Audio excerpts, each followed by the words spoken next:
السلام علیکم۔ میں اپنے چینل اردو وائس کلاسک میں آپ کو خوش آمدید کہتی ہوں۔ اردو وائس کلاسک کے تمام نوٹیفیکیشن بر وقت حاصل کرنے کے لیے میرے چینل اردو وائس کلاسک کو سبسکرائب کر کے بیل نوٹیفیکیشن کو آن کر دیں۔ اس طرح سے میری آنے والی تمام نیو ویڈیوز آپ تک سب سے پہلے پہنچیں گی۔ تو آج میں آپ کو جو کہانی سنانے جا رہی ہوں اس کا نام ہے خون کی پیاسی۔ نوجوان ناصر لاری اڈے کے قریب CNG پمپ پر اسسٹنٹ مینیجر تھا۔ اس کا گھر بوسن روڈ پر ذکریہ یونیورسٹی کے عقب میں واقع بستی میں تھا۔ وہ صبح 8 بجے ڈیوٹی پر جاتا اور رات کو 10 بجے ڈیوٹی ختم کر کے گھر چلا جاتا۔ گرمیوں کے موسم میں یونیورسٹی روڈ پر رات 12 بجے تک ٹریفک جاری رہتی تھی، لیکن سردیوں میں 8-9 بجے کے بعد وہ سڑک سنسان ہو جاتی۔ سڑک کے دونوں جانب کہیں نو تعمیر عمارتیں تھیں اور کہیں کھیت۔ بستی کو جانے والی چھوٹی سڑک یونیورسٹی کے پہلو سے گزرتی تھی۔ سردیوں کا موسم اور دسمبر کا مہینہ تھا۔ ایک رات ناصر ڈیوٹی ختم کر کے گھر جاتے ہوئے جب یونیورسٹی کے پاس پہنچا تو اچانک اس کی موٹر سائیکل کے سامنے ایک عورت آ گئی۔ ناصر نے اسے بچانے کی کوشش کرتے ہوئے بریک لگائی، مگر پھر بھی موٹر سائیکل کا ہینڈل اس عورت کو لگ ہی گیا اور وہ اچھل کر سڑک کے کنارے جا گری۔ ناصر جلدی سے موٹر سائیکل روک کر اترا اور دوڑ کر اس عورت کے قریب پہنچا۔ سڑک پر اندھیرا تھا، اس لیے عورت کی شکل تو واضح نہیں تھی، البتہ لباس سے وہ دیہاتی لگتی تھی۔ وہ زمین پر پڑی زور زور سے کراہ رہی تھی۔ اس کی کراہیں اسے بوڑھی ظاہر کرتی تھیں۔ اماں، زیادہ چوٹ تو نہیں آئی؟ ناصر نے نرمی سے پوچھا۔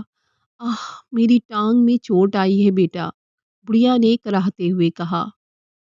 ناصر نے جیب سے اپنی چھوٹی سی پینسل ٹارچ نکالی اور اس کی روشنی میں بڑھیا کی ٹانگ کا جائزہ لیا، جسے اس نے ہاتھ سے پکڑا ہوا تھا، مگر ٹانگ پر کسی چوٹ یا زخم کا نشان نہ تھا۔ بڑھیا کے سفید بال تھے اور عمر 60-70 سال لگتی تھی۔ حیرت کی بات یہ تھی کہ شدید سردی میں بھی اس نے سادہ سوتی لباس پہنا ہوا تھا اور سر پر ململ کا دوپٹہ تھا۔ اس کے علاوہ اس کے جسم پر کوئی جرسی یا گرم چادر وغیرہ نہیں تھی۔ اماں، تم اتنی رات گئے اکیلی کہاں جا رہی تھی؟ شکر ہے کہ میں نے بر وقت بریک لگا دی، ورنہ تم ماری جاتی اور الزام مجھ پر آتا کہ میں نے دانستہ تمہیں ٹکر ماری، ناصر نے ٹارچ بجھاتے ہوئے کہا۔ ہاں بیٹا، اللہ نے بچا لیا، لیکن اب میں گھر کیسے جاؤں گی؟ شدید درد کے سبب میں چل نہیں سکوں گی، بڑھیا نے کہا۔ اماں، مجھے بتاؤ تمہارا گھر کہاں ہے، میں تمہیں چھوڑ آتا ہوں، ناصر نے ہمدردی سے کہا۔ مجھے یونیورسٹی سے آگے جو سڑک بستی کی طرف جاتی ہے اس پر جانا ہے، بڑھیا نے بتایا۔ تم نے کہاں جانا ہے؟ مجھے بھی ادھر ہی جانا ہے، تم میرے ساتھ چلو، میں تمہیں تمہارے گھر کے پاس اتار دوں گا، ناصر نے کہا۔ پھر اس نے بڑھیا کا ہاتھ پکڑ کر اسے اٹھایا تو بڑھیا کا ہاتھ برف کی مانند سرد تھا۔ ناصر کو حیرت ہوئی مگر وہ خاموش رہا۔ وہ بڑھیا کو سہارا دے کر اپنی موٹر سائیکل کے پاس آیا اور اسے اپنے پیچھے سیٹ پر بٹھا کر خود آگے بیٹھ گیا۔ پھر اس نے موٹر سائیکل اسٹارٹ کی اور وہاں سے چل دیا۔ یونیورسٹی کے گیٹ کے سامنے سے گزر کر وہ چند قدم آگے مشرق کی طرف جانے والی چھوٹی سڑک پر مڑ گیا۔ سڑک پختہ تو تھی مگر اس میں جا بجا گڑھے تھے۔ اماں، سنبھل کر بیٹھو، کہیں گر نہ جانا، ناصر نے پیچھے بیٹھی بڑھیا سے کہا۔ بڑھیا کچھ نہ بولی۔ تھوڑی دور جا کر سڑک کے دونوں اطراف میں سنگتروں اور آموں کے باغات شروع ہو گئے۔ کہیں کہیں سڑک سے تھوڑا ہٹ کر مکان بھی تھے۔ اماں، تمہارا گھر کہاں ہے؟ ناصر نے بڑھیا سے پوچھا۔ بستی کے قبرستان والی سڑک پر مڑ جانا، وہاں چند قدم کے فاصلے پر آموں کے باغ کے پاس مجھے اتار دینا، بڑھیا نے بتایا۔ قبرستان والی سڑک کا نام سن کر ناصر کو پہلی بار خوف محسوس ہونے لگا۔ شام کے بعد بستی والے بھی اس سڑک پر جانے سے گریز کرتے تھے اور بڑھیا رات کے 11 بجے وہاں جانا چاہتی تھی۔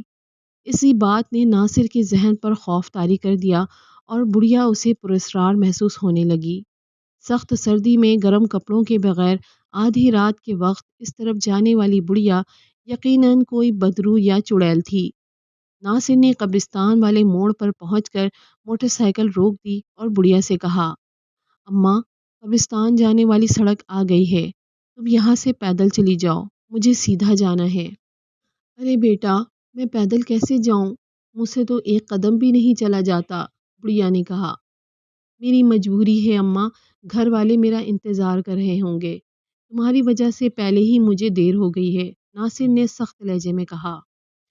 کیا مجھے تمہاری وجہ سے دیر نہیں ہو رہی؟ اگر تم نے ٹکر مار کر میری ٹانگ بیکار کر دی ہے، اب تمہارا فرض بنتا ہے کہ مجھے میرے گھر تک لے چلو، بڑھیا نے غصے سے کہا اور موٹر سائیکل سے اتر گئی۔ غلطی تمہاری تھی، اس میں میرا کوئی قصور نہیں، ناصر نے برا سا منہ بنا کر کہا۔ پھر موٹر سائیکل آگے بڑھائی ہی تھی کہ انجن بند ہو گیا۔ اس نے انجن اسٹارٹ کرنے کی کوشش کی مگر موٹر سائیکل اسٹارٹ نہ ہوئی۔ بیٹا، مجھے میرے گھر پہنچا دو، میری بات مان لو، بڑھیا نے ہنس کر کہا۔ ناصر نے کوئی جواب نہ دیا اور بار بار کک مارنے لگا، لیکن موٹر سائیکل اسٹارٹ نہ ہوئی۔ تب اسے بڑھیا سے اور خوف آنے لگا۔ بڑھیا نے دوبارہ اس کی منت کی تو ناصر چڑ گیا۔ خاموش ہو جاؤ، ایک تو موٹر سائیکل اسٹارٹ نہیں ہو رہی، اوپر سے تم دماغ خراب کر رہی ہو۔ تم مجھے گھر پہنچانے کا وعدہ کرو تو موٹر سائیکل اسٹارٹ ہو جائے گی، بڑھیا نے ہنس کر کہا، ورنہ جھک مارتے رہو۔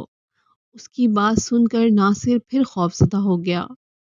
اس نے پلٹ کر بڑھیا کی طرف دیکھا تو وہ نظر نہ آئی، نہ جانے وہ کہاں غائب ہو گئی تھی، شاید وہ قبرستان جانے والی سڑک پر مڑ گئی تھی۔ ناصر نے سوچا ہو سکتا ہے موٹر سائیکل کے پلگ میں خرابی ہو۔ اس نے موٹر سائیکل سے اتر کر ٹول باکس کھولا اور اس میں سے پلگ کھولنے والی چابی نکالی، پھر اس کے ذریعے پلگ کھولا اور پینسل ٹارچ کی روشنی میں پلگ کا جائزہ لیا تو پلگ بالکل ٹھیک تھا۔ اس نے پلگ صاف کر کے واپس اس کی جگہ لگایا، پھر دوبارہ اسٹارٹ کرنے کی کوشش کرنے لگا لیکن ناکام رہا۔ پھر اسے خیال آیا کہ کہیں پٹرول تو ختم نہیں ہو گیا۔ اس نے جلدی سے ٹینکی کا ڈھکن ہٹایا اور ٹارچ کی روشنی اس میں ڈالی تو ٹینکی میں پیٹرول کا ایک قطرہ تک نہ تھا۔ اسے حیرت ہوئی کہ پیٹرول کہاں گیا۔ رات کو پمپ سے روانہ ہوتے وقت وہ کم از کم 1 لیٹر پیٹرول ٹینکی میں بھرواتا تھا۔ آج بھی اس نے پیٹرول بھروایا تھا لیکن اب ٹینکی خالی تھی۔ اسے یقین ہو گیا کہ ضرور یہ اسی پراسرار بڑھیا کی شرارت ہے جو اسے ہر حال میں اپنے گھر تک لے جانا چاہتی تھی۔ اگر واقعی وہ چلنے سے معذور تھی تو اب کہاں چلی گئی؟ یقیناً وہ کوئی ماورائی مخلوق تھی۔ یہ سوچ کر وہ اور بھی ڈر گیا۔ موٹر سائیکل ٹھیک ہو گئی ہے بیٹا، پیچھے سے بڑھیا کی آواز آئی۔ ناصر نے پلٹ کر دیکھا تو بڑھیا اس کے پیچھے موٹر سائیکل پر بیٹھی تھی۔ خوف سے ناصر کے اوسان خطا ہو گئے۔ نہیں، اس نے خوف سے ہکلاتے ہوئے کہا، اور اسی لمحے موٹر سائیکل خود بخود اسٹارٹ ہو گئی۔ ساتھ ہی بڑھیا کی آواز آئی، اب چلو میرے گھر کی طرف۔ ناصر نے کانپتے ہاتھوں سے موٹر سائیکل کا ہینڈل پکڑا اور اسے آگے بڑھا کر قبرستان جانے والے راستے پر موڑ دیا۔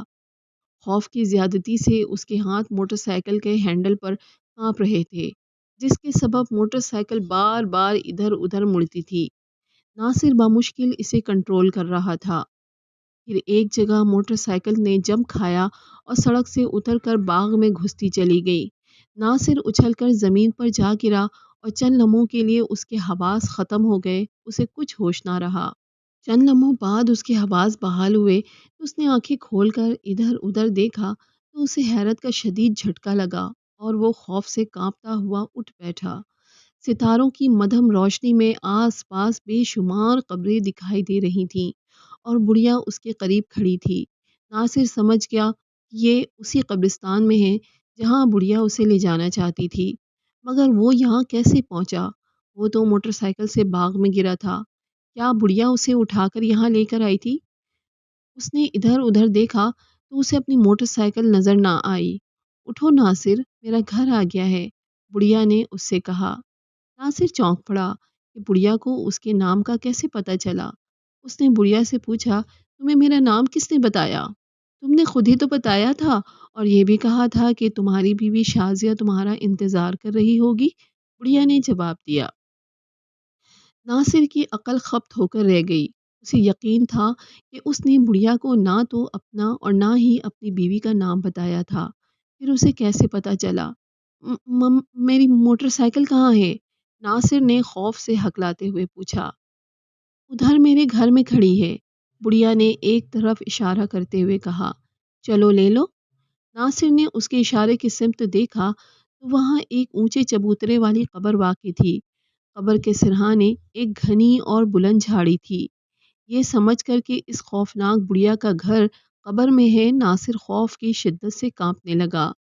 نہیں نہیں، میں تمہارے گھر نہیں جاؤں گا، ناصر نے چلا کر کہا۔ ساتھ ہی اس نے کھڑے ہو کر بھاگنے کی کوشش کی، مگر ایک قبر سے ٹکرا کر گر پڑا۔ بڑھیا فوراً اس کے قریب آ گئی۔ بھاگنے کی کوشش بیکار ہے ناصر، تمہیں میرے گھر ضرور جانا پڑے گا، ورنہ کبھی اپنے گھر نہ جا سکو گے، بڑھیا نے ہنس کر کہا۔ تم کیا چاہتی ہو؟ ناصر کے منہ سے بمشکل آواز نکلی۔ تمہارا خون، گرم اور تازہ خون، بڑھیا نے خوفناک لہجے میں کہا۔ کیوں؟ ناصر دہشت کی شدت سے ہکلایا۔ اس لیے کہ خون میری غذا ہے، روزانہ ایک آدمی کے خون سے میں اپنی پیاس بجھاتی ہوں۔ کل میں بیمار تھی، اس لیے شکار پر نہ جا سکی، میں کل سے پیاسی ہوں، بڑھیا نے ہنستے ہوئے کہا۔ ناصر کو محسوس ہوا جیسے کوئی آدم خور بلا ہنس رہی ہو۔ وہ دہشت سے اپنی جگہ سمٹ کر رہ گیا، اس کے اوسان خطا ہونے لگے۔ وہ بڑھیا جو خون پینے والی چڑیل یا بدرو تھی، خون کی پیاسی تھی اور اس کے خون سے اپنی پیاس بجھانا چاہتی تھی۔ اس سے کیسے بچا جائے اس کی سمجھ میں کچھ نہ آ رہا تھا۔ اب چلتے ہو یا اٹھا کر لے چلوں؟ بڑھیا ایک دم غرائی۔ فوراً ہی ناصر کو بزرگوں کی بات یاد آئی کہ چڑیلیں، بدرو ہیں اور جنات سب تیز دھار آہنی اوزار سے ڈرتے ہیں۔ اس کی جیب میں تیز دھار چاقو تھا جو اس نے پھل کاٹنے کے لیے پاس رکھا ہوا تھا۔ اس نے بڑھیا کی طرف پشت کر کے جیب سے 6 انچ لمبے پھل والا چاقو نکالا اور کھول کر بڑھیا کی طرف مڑا تو چاقو دیکھ کر بڑھیا الٹے قدموں پیچھے ہٹنے لگی۔ اسے بند کرو ناصر، اسے جیب میں رکھ لو، بڑھیا نے خوفزدہ لہجے میں کہا۔ نہیں، آؤ میرا خون پیو، اپنی پیاس بجھاؤ، ناصر نے ہمت کر کے غصیلے لہجے میں کہا۔ پھر اچانک سے اس کی زبان پر نہ جانے کیسے آیت کریمہ کا ورد جاری ہو گیا۔ اتنی دیر سے وہ چاہ کر بھی کچھ نہیں پڑھ پا رہا تھا۔ شاید یہ اس کی والدہ کی دعاؤں کا نتیجہ تھا۔ اسے اچانک سے آیت الکرسی یاد آ گئی اور اس نے دل ہی دل میں زیر لب پڑھنا شروع کر دیا۔ پھر وہ تیزی سے بڑھیا کی طرف بڑھا تو بڑھیا چیخی اور دوڑتی ہوئی قبر کے پیچھے جھاڑیوں میں غائب ہو گئی۔ ناصر چاقو لہراتا ہوا آیت کریمہ کا ورد کرتا ہوا اسی طرف دوڑا۔ میں آج خود تمہارا خون پیوں گا خبیث چڑیل، ساتھ ہی اس پر غشی طاری ہوتی چلی گئی اور وہ چکرا کر گرتا چلا گیا اور اس کا دماغ اندھیرے میں غائب ہو گیا۔ ناصر اٹھو، ناصر، ناصر! اچانک اس کے کانوں میں اپنی بیوی شازیہ کی آواز آئی تو وہ آنکھیں ملتا ہوا اٹھ بیٹھا۔ جلدی سے تیار ہو جاؤ، علیشا اور نیلوفر کو اسکول چھوڑاؤ، پھر آ کر ناشتہ کرنا، قریب کھڑی شازیہ نے کہا تو ناصر چکرا کر رہ گیا۔ وہ اپنے بستر میں تھا۔ اسے حیرت تھی کہ اگر وہ خواب دیکھ رہا تھا تو واقعی میں وہ خواب تھا یا حقیقت؟ یہ حقیقت ہے یا وہ حقیقت تھا جو اتنی دیر سے وہ دیکھ رہا تھا اور خود کو بچانے کی کوشش کر رہا تھا؟ آپ کو کیا لگتا ہے؟ کیا ناصر خواب دیکھ رہا تھا؟